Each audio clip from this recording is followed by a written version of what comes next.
दोबारा कॉल कर रहा है। उठाओ ना। नहीं उठाऊंगी रोहान, मैं इसे सब साफ साफ कह चुकी हूँ।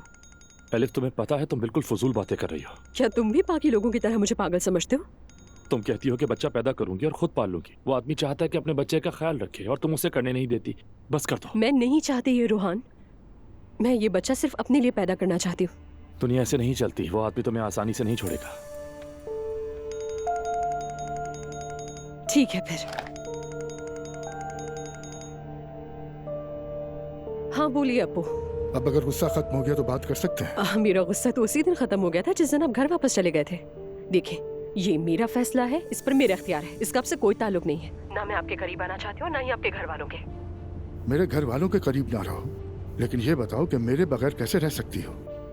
बहुत अच्छे से रह लूंगी मैं, ये जान लीजिए। मैं आपसे साफ साफ कह चुकी हूँ कि मैं अपना फैसला नहीं बदलूंगी।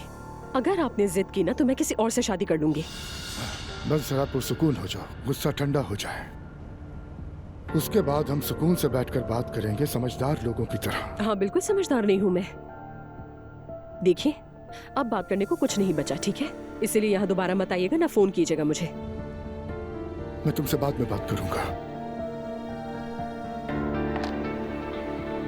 क्या हुआ, माना कुछ?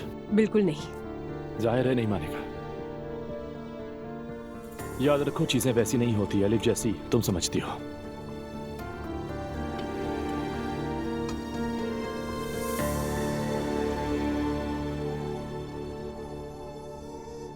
जवेरिया मैडम फिर जाग गए? मैं आऊं तुम्हारे साथ? नहीं नानी जान, आप ड्रामा देखे इत्मीनान से।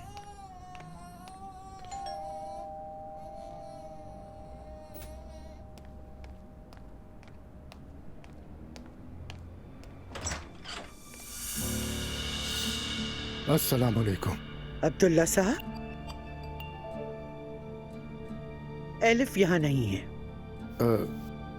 मैं दरअसल आपसे बात करने के लिए आया हूँ, अगर आप इजाजत दें तो। आइए।